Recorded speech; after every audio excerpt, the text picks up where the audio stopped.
Sean here with BaseMint Comics. It is Wednesday, March 25th. Final Wednesday of March. It's new comic book day.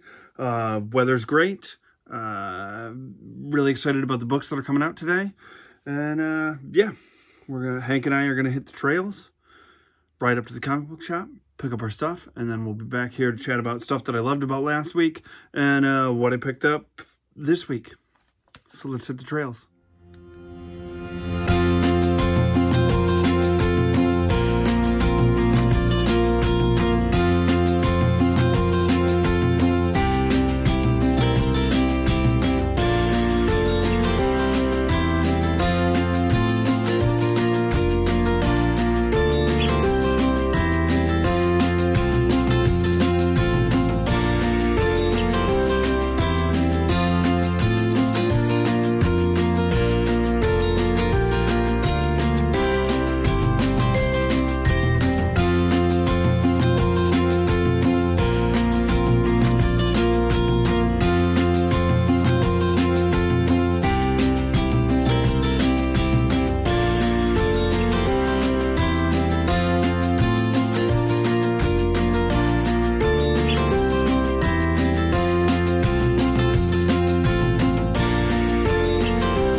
All right, we are back. It was a good ride.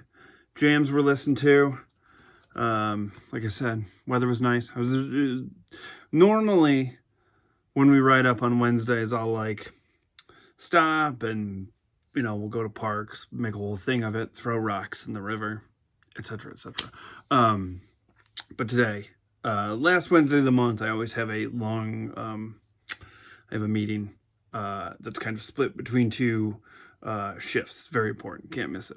And that sort of, so this Wednesday I'm always like, come on. So I can get back in time since I'm the one who facilitates it or whatever. So anyways, now we got the tea in the kick-ass Modoc cup, and we are ready to go. So last week, instead of going through all the books, I'm just going to talk, I actually did wind up enjoying some stuff, couple art critiques. Like I really enjoyed Captain America, but the art was just sort of doing nothing for me. But two books that I absolutely loved. And Cyclops issue number 2. He has been shot out of the sky above an island where Donald Pierce was putting together some new, younger Reavers. And there is a mutant on this island that they're hunting down. And she kind of finds Cyclops. He doesn't have his visor. It's very great X-Men trope. But the thing that stuck out to me about this issue, and the thing that I sort of loved about this, is that I have, it has been a very long time where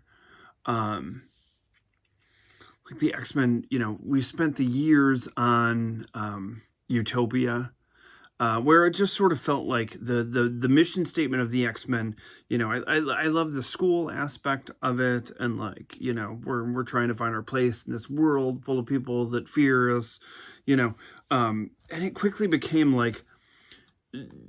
isolationist and a little bit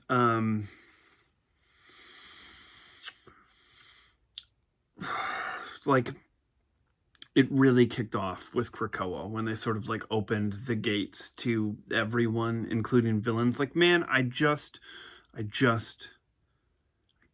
want superheroes versus supervillains. I don't want the existential... Listen, I live in the real world. I know how much humanity is a bum out occasionally, you know, and you really kind of gotta like dig for some goodness sometimes. Not always like that, but sometimes it is. And it just feels like the X books for a really long time have just been like, everything sucks, everything sucks, everything sucks, everything sucks.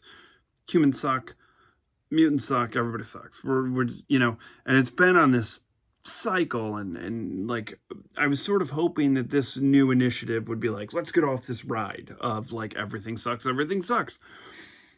And it kind of didn't. Like X-Men, the Jed McCain written X-Men just like skidded into like, let's rehash some of these same old things, but worse.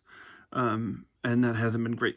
Uncanny, I've been loving. And this sort of like, as I was reading it, I was like, man, I just like, here is an issue where Cyclops is just evading Reavers like the old days. Just, I was happy that there was a villain that I was familiar with that wasn't just like, oh, hey, it's humans again, you know?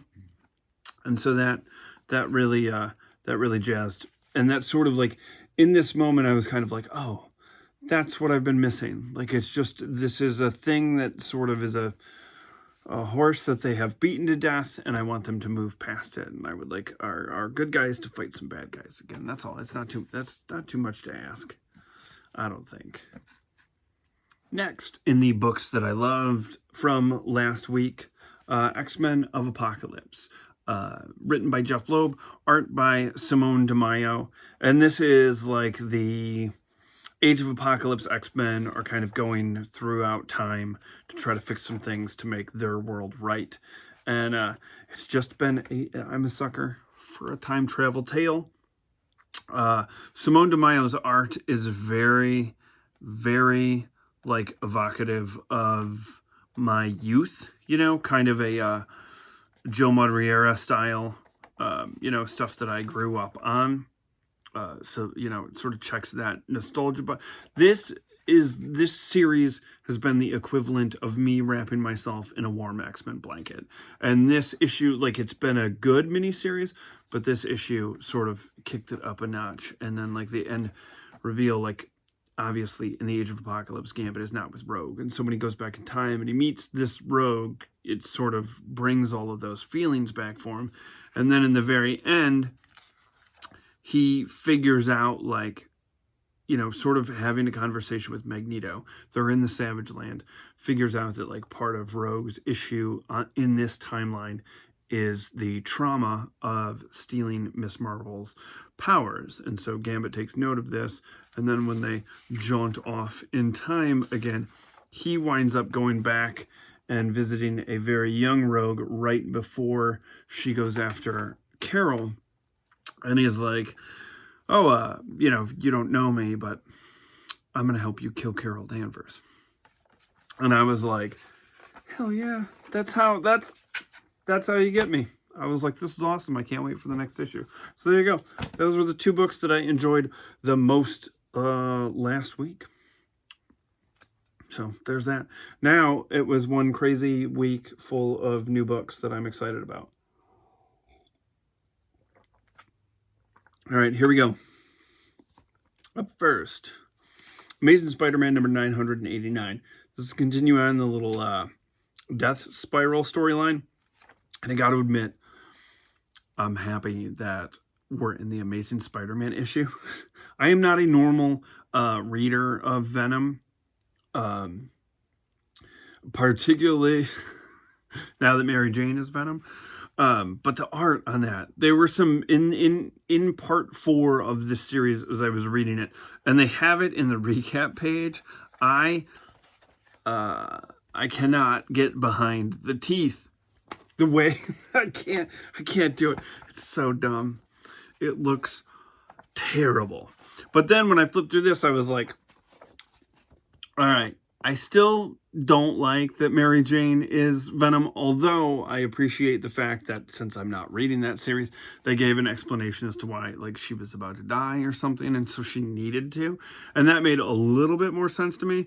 I'm not the biggest symbiote guy, but, you know, so far it's a little bit of a murder mystery. I'm kind of curious if the reveal of who the big bad in this is going to be someone that we know, or if it's entirely a new person. So that's pretty interesting in that regard.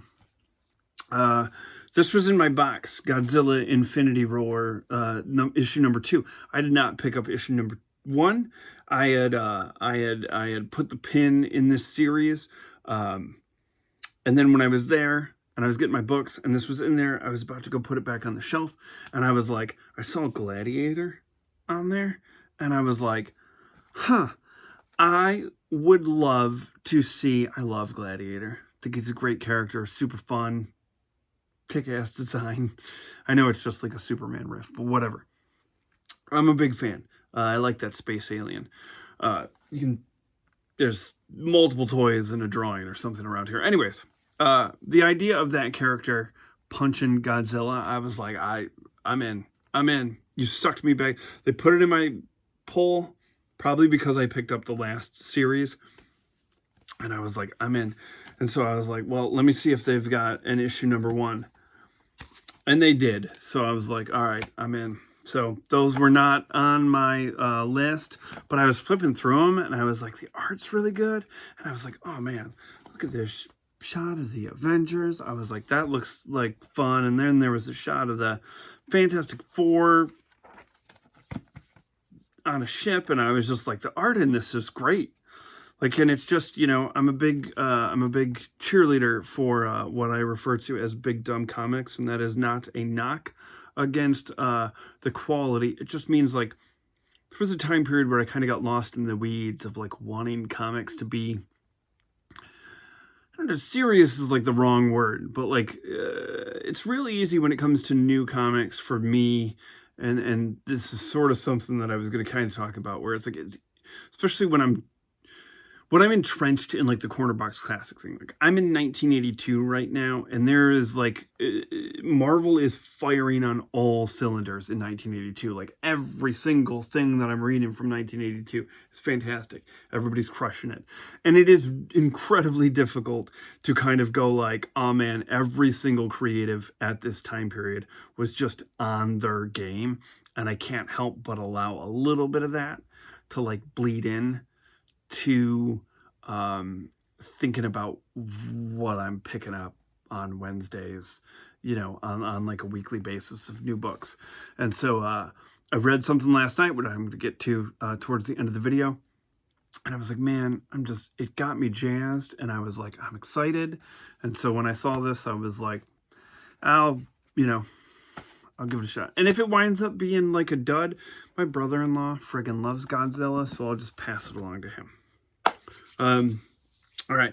So up next, last week, one of the books that there was a friend of the channel. I'm gonna butcher this because I'm not an anime person, and I think that their profile avatar thing is an anime character. But friend of the channel, Kotayato.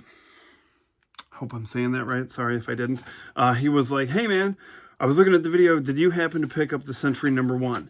And I was like, that was one of the books that I like put back on the shelf, because I was like, come on. And he was like, it was really good. I was like, curses. All right. And then I was watching The Geeky Old Hog, and he was like, #1's not so bad. And he, wasn't too much of a whinge, which I love that word. I was like, I can't get away with saying that, particularly on here, because or in my day-to-day life, because I'm sure if I was like, oh, I'm whinging a bit, like someone would be like, what the fuck did he just say? But I love it. Don't stop whinging. Anyways, Century #1. He mentioned that the artist reminded him of, see, he couldn't remember now. I'm not going to be able to. I think it's John Paul Leon. He did Earth X, which I have in a trade and I've never read. It's not like it's been sitting on my shelf for years. I ordered it like 6 months ago. But that artist did like The Adventures of Cyclops. No, that was Gene Hahn. The Further Adventures of Cyclops and Phoenix from when I was a kid, which was the super dark, like Victorian era Mr. Sinister tale about how he becomes Mr. Sinister. And I loved it. And so like when he was talking about that artist, I was like, oh yeah, totally. This is evocative of that. And so I was like, I felt a little bad because I'm pretty sure that I pre-ordered this and I put it back on the shelf. And I was like, okay, I got 2 people saying that it was pretty good. I'm willing to check it out. I'm back. And I did the same thing with Sorcerer Supreme. This I put back last week and I was like, no, Sean. I wanted to, but if I ordered it, I got to pick it up. So, and I didn't mind issue number 3, and I like the Scarlet Witch, so here's to hoping. I'm going into all of this with the best of intentions. What can I say? I was, like I said, super jazzed about new comics this week. And this, come on. Let's give it up for the MODOK mug. Wolverine, Weapons of Armageddon, issue number 2.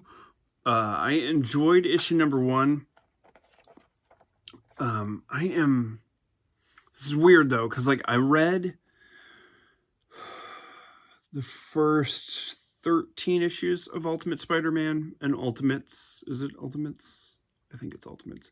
And then was like, I don't need to have these in single issues. And they were, people were very excited about that. So I was able to like flip those in order to fund some other things that I was more interested in, because I knew I could just get those in trades.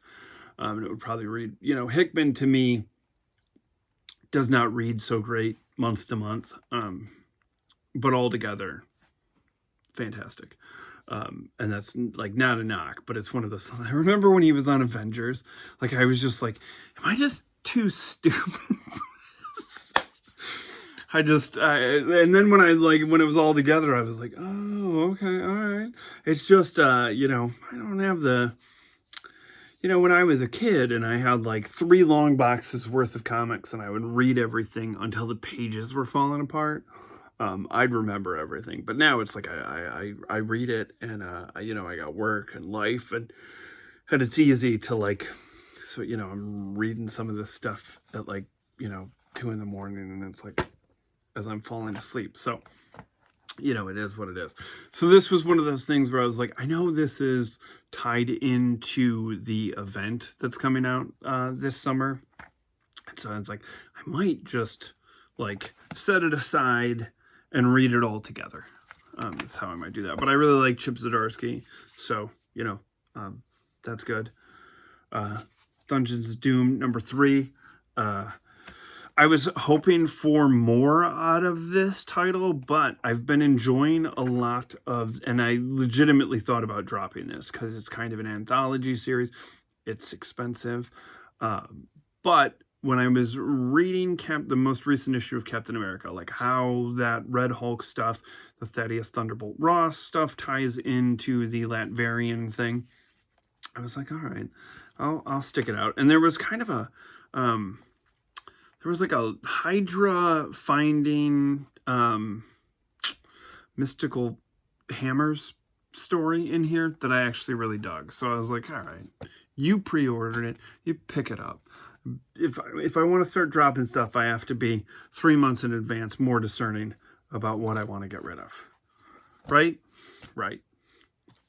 All right. Uncanny X-Men number 725.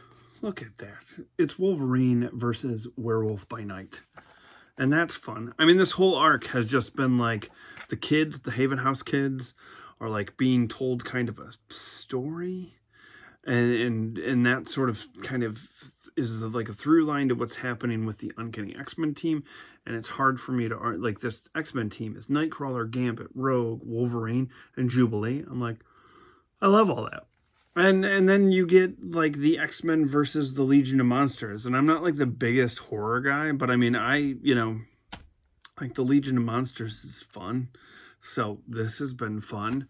I'm sure I am going to get more out of this if I bust this out this fall when I'm getting ready for Halloween. It'll probably be something I'll scoop all together and read again to check out, but I'm pretty jazzed about that. Monster Squad was what I was thinking of. I grew up on the Monster Squad. I'm into that. Rogue number 3. I do not like these covers. I know this artist Can't think of their name. I think it's David Nakayama.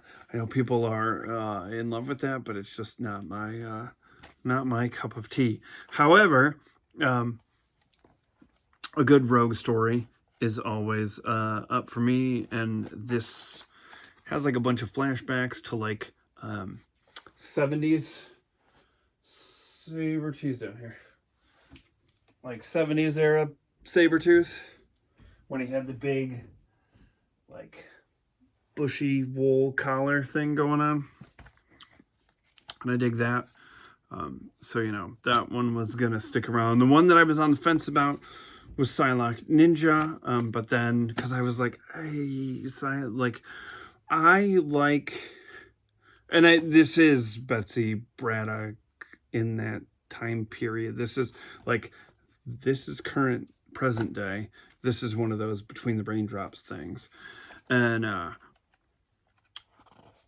you know, this has got the whole, that's the Captain America, Jim Lee, Madripoor storyline. That's like this gang. So I was like, granted, it's not written by Chris Claremont, but I still like Tim Seeley as a writer.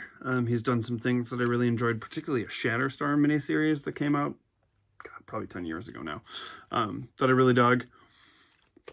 And so when I saw that this was, I was like, all right, I'm at least, like, this is the one to make or break this title for me. Because if you get this trio of characters together during that time period, you can't wow me with the comic book, then yeah, I gotta cut the cord at some point.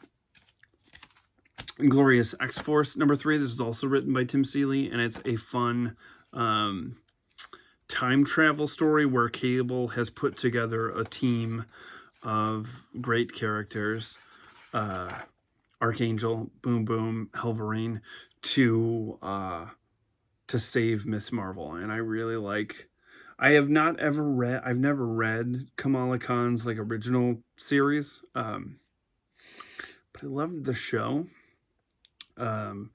I loved Champions, and I loved the era of Avengers that she was a part of, when it was like half old timers, half new kids, written by Mark Waid. That was like a fun era of the Avengers for me. Loved the Marvels movie. And yeah, so this has been fun, you know, and I love Boom Boom.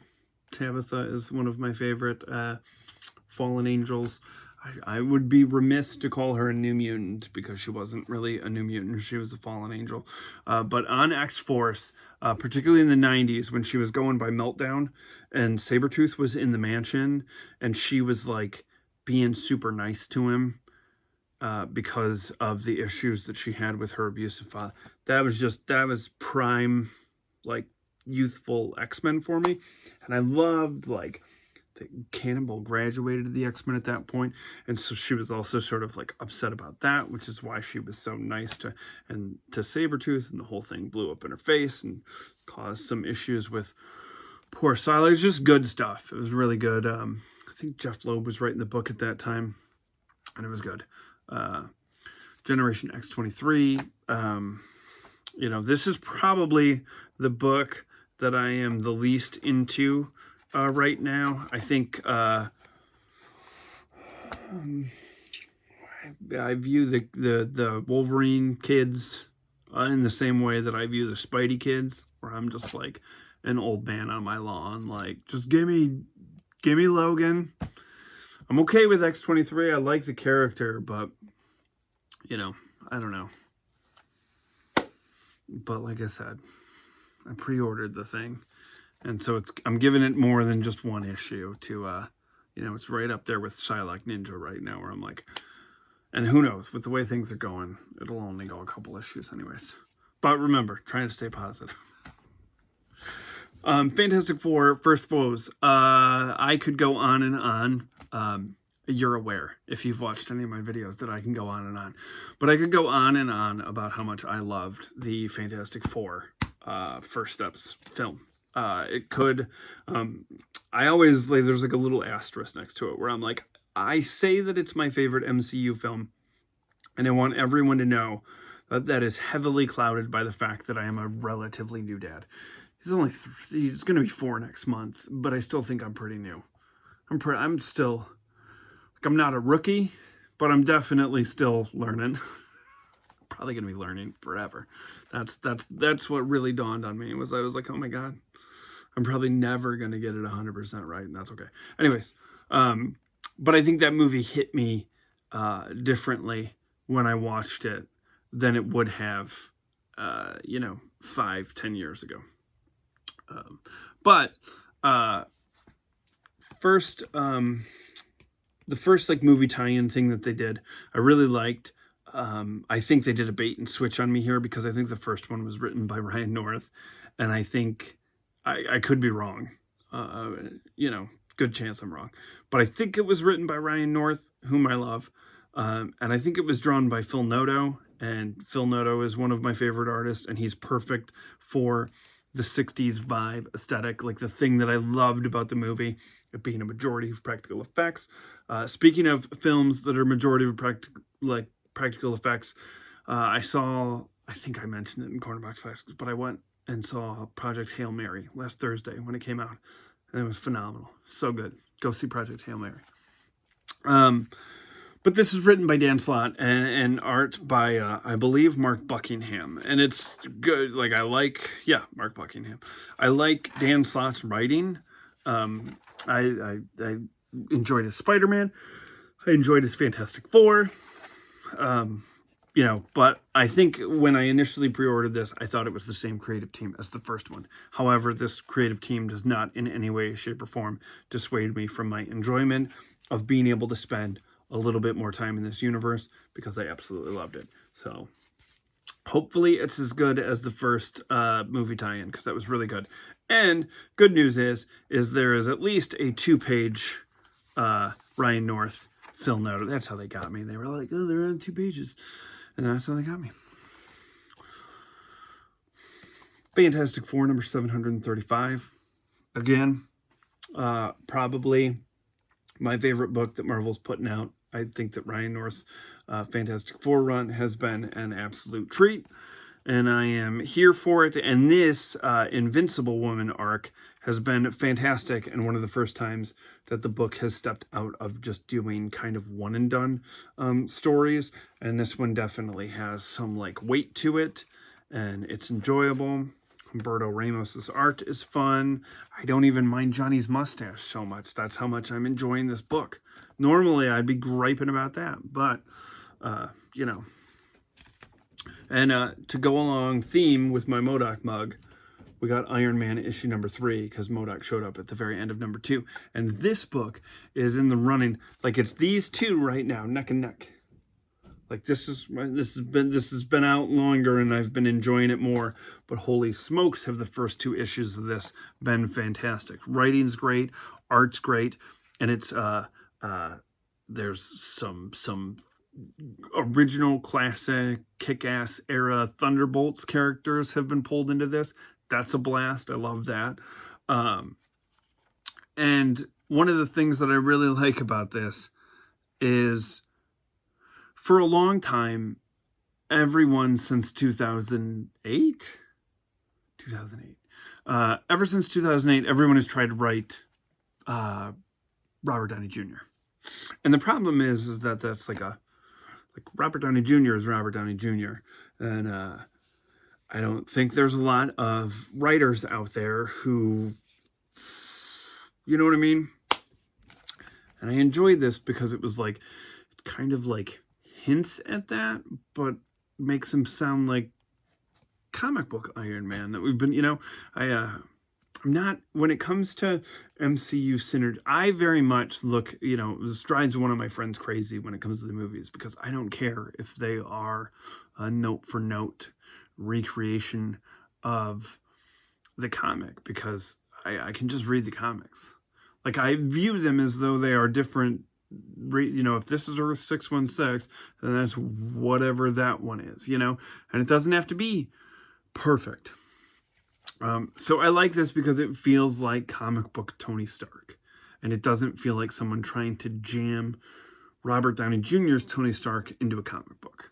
I get that they're similar, but there is, like, it's just, I laughed when the first Avengers movie came out, and there's the scene where they're on the helicarrier, and, like, Black Widow's talking about how there's red in her ledger, and she has to get it out. I shit you not. Like, I read that in, like, 7 different comics for, like, the next 9 months. Like, everyone had to have a scene where, like, the Black Widow was talking about getting rid of the red in her ledger, and it just, every time I was like, you're just quoting the movie, just knock it off. The movie should be driving, the comics should be driving the movies, not the movies driving the comics. And so, like I said, just, this has been great. It's 3 issues into it. If you have not been picking up that, I would highly recommend it. So, last night, before I went to bed, I did the unthinkable. I read a DC title. I had picked this up a few months back, if you recall, because I knew there was a book on the horizon that I was going to get. I was going to buy into the hype. Was I going to pick up 7,000 variant covers and think that it was the greatest thing ever? No, I was going to buy 1A cover, because that's all I need. But I read this last night, and I'd never read it before, and it was an absolute delight. I don't think Ross Andrew exactly gets, like, the accolades that the rest of that crew do from that time period. But when I saw this doozy of a double-page spread of old Soups going after this robot, I was like, well, that's super fun. And then you got Spidey diving on blimps, and, like, there were some really great, last night I was like, oh, I'm taking a couple notes here, because there's definitely some things that I wanted to call out, and all of them have escaped me. The one thing that did make me laugh is there's, like, it's like 92 pages. Yeah, it's 92 pages. Like, half of it is prologue. But just really great use of this being a treasury-sized edition that I sort of just loved. And I kind of really dug... MJ's been sort of absent in Corner Box Classics right now. Pete's in grad school. She's kind of doing her own thing. And this obviously happening before the time period that I'm in right now by quite a few years. I missed her. And it made me, I obviously miss her now, even though I get so much of her as Venom. Anyways. There was just a lot to it, and the other thing is like, this was just fun. This was exactly what I was hoping it would be, which was just fun, and kind of like reading this right before bed, and sort of drifting off to sleep with visions of Spider-Man and Superman teaming up to give Doc Ock and Lex Luthor the business, which I didn't realize. Forgive me, because I have not read pretty much any Superman. I didn't realize that him and Lex were, like, friends when they were kids. I thought that was just a Smallville thing. So that was interesting. Anyways, that was just a lot of fun, and all of that is to lead to say that I picked up Superman and Spider-Man #1. I got into comics shortly before the DC versus Marvel series, and I enjoyed that as a kid, even though, and I still feel this way, that Marvel should have just, like, swept the whole thing, but that's my own personal bias, and I understand that. And I know that there was, like, a falling out involved in, like, it was 100% Marvel's fault, because it sounds like the old EIC there, Joe Quesada, I think at the time, might have taken trash talking about a Marvel versus DC baseball game a little bit too hard when it came to comic book press. And that is, I believe, what I've read led to the split for so long. And so there was a lot of hype I think it was last year, around a Batman and Deadpool one shot that they did, and I don't particularly care for Deadpool. So I wound up, I think my shop tossed one in my box. I read it, and I sold it. Because I was like, there's no way I'm ever reading this again. But these two characters, I mean, that's going to be fun. And there's, like, I believe Jorge Jimenez. Yeah, so Super Spidey story written by Mark Waid, art by Jorge Jimenez. And everything that I've seen of him online is like, that dude just loves comics. And I picked up the first couple of issues of Fraction, and I believe it's his art. Their little Batman run, and enjoyed the first. I don't know, I picked up like the first 2 or 3 issues before I was like, yeah, I'm not a Batman guy. And I gotta save my pennies for Sorcerer Supreme or whatever. So yeah, I'm actually very excited to read this. So I've got that going for me, and that wraps up New Comic Book Day here at old Basement HQ. So, pretty good one. Pretty jazzed about that. You know, I know that somewhere in Scotland, someone is tut-tutting me. So, there's going to be a Cornerbox Classics this weekend, but there might be a supplemental in between those two. Let's see if I can keep it brief episode that I might toss in here, because I picked something up that I'm very excited about.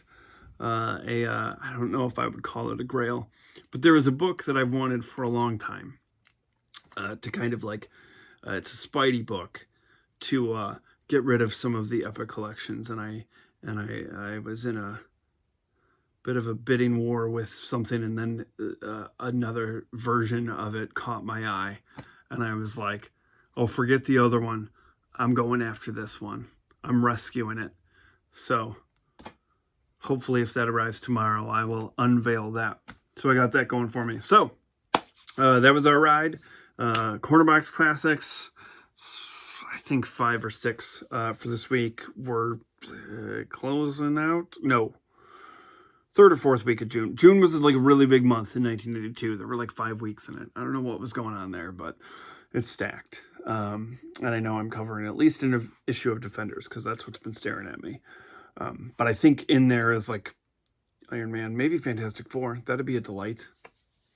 Marvel Team Up, Spectacular Spider-Man. Anyways, we'll tune in for that one. So there was New Comic Book Day. And Hank and I had a blast. Hope you did too.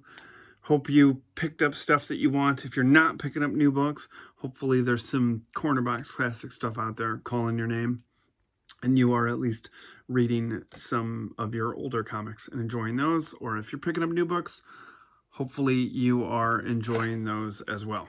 So I will see you a couple times over the next couple of days. I don't know. I should probably not make these seem like they just roll one into the other. Like, I should probably make it so that if somebody just popped in and that was it. Anyways, that's not my style.